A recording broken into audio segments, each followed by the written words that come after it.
শহর আইলাম পানি খেতেও নাকি টাকা লাগে। রে বন্ধু আলামিন না এটা রুটি লিয়ে কই যা দেখতে হবে আর টাকা পাইলাম।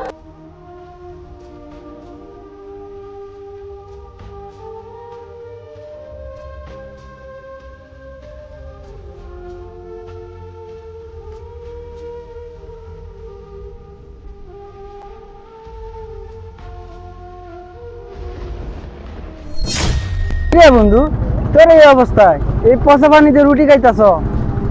কি করবো ক, ঢাকা শহর আইছি টেয়া বসে রাইব করে 10 টাকা আল্লাহ রুটি কিনছি, এক গ্লাস পানি দিয়েছি, পানির দাম 2 টা তার মধ্যে আর নাই। খালি পুরো রুটি কি আর গলায় দিয়ে নামে, এর লেগে একটু পানি দিয়ে ভিজে ভিজে খাইছিস। আচ্ছা দি এটি পালা উপরে আই তুই কথা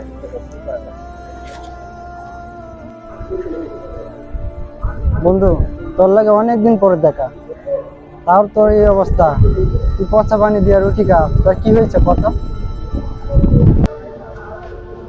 বন্ধু কি করবো ক, দেশে মা অসুস্থ, এই জন্য আইলাম ঢাকা শহরে, যেটা ভালো কাজ বাজ করবো, মায়ের একটু ভালো ডাক্তার দেখামো।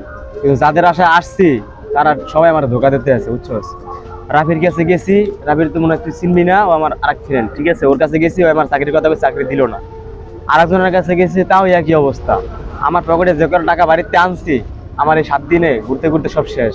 এখন পকেটে 10 টাকাই আমার আসছিল, এই কারণে 10 টাকা দিয়ে একটা রুটি কিনে আমি পানি দিয়ে খাইছি, বুঝছস। আমি 1 গ্লাস পানি দিয়েছি দোকানদারের কাছে, 2 টাকা 1 গ্লাস পানি। আমি কোন দেশে আসলাম বল বন্ধু? এখন আমার তো আর কেউ নাই ভরসা দেওয়ার মতন, যেহেতু তোর লাগে দেখা হয়েছে, আমার ছোটবেলার বন্ধু। তুই কি পারবি আমার একটা কাজ দিতে? আমার একটা চাকরির খুবই প্রয়োজন রে, তার ব্যবস্থা করে দে না দোস্ত। আচ্ছা বন্ধু, ভালো একটা জব আছে, বছর লাগে কথা কইয়া আমি তো চাকরির ব্যবস্থা করে দেব, তুই টেনশন নিস না, ঠিক আছে? ল চল।